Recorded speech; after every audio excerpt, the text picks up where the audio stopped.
हमरा वीडियो में बहुत बहुत स्वागत बा। और रउआ लोग के एगो हम बेटी के गीत गा के सुनावतनी कि गीत के रउआ लोग पसंद करम आ हमरा के बहुत ज़्यादा से ज़्यादा तनी सपोर्ट करी तब कि हमरा हिम्मत मिले। हिम्मत नइखे मिलत कि व्यूज गिरता ना वीडियो पर। आ रउआ लोग हमार पूरा वीडियो देखम ओला धन्यवाद। साइज सब्सक्राइब करी, लाइक करी, कमेंट करी, तनी हमारे वीडियो को प्यार दी। धन्यवाद।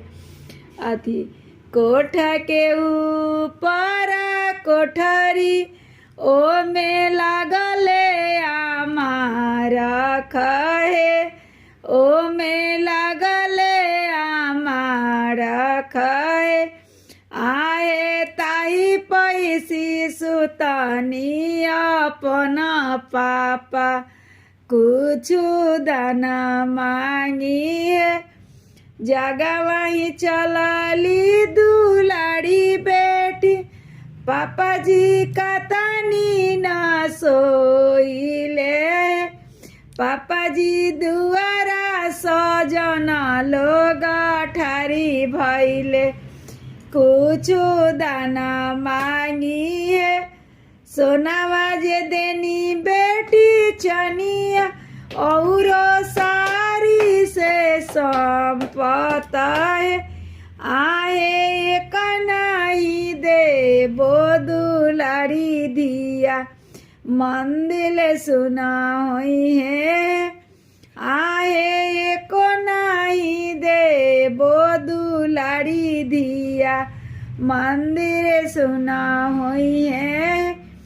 पापा हो नीरा बुधिया राउर अकिल हेरा गईले हो। पापा जी कुसवाले संकल्प कैनी दिया बीराना भैली है। पापा जी कुसवाले संकल्प कैनी दिया बीराना भैली है। बाबा दुआरा सजना लोग ठाड़ी भैले, कुछु दाना मांगी है। जब बेटी तो ठीक है कुछ लेके संकल्प कइल जाला तो धिये वीरान हो जाली। जेंगा शंकर भगवान पार्वती के पूजल जाला वही में बेटी के दान कइल जाला।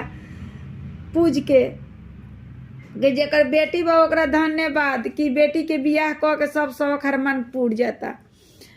हमार गीत अच्छा लागी तो सब्सक्राइब कइल मत भूलाइम, लाइक भी कर देम, कमेंट भी करम, तब न पता लगी कि रउआ लोग के गीत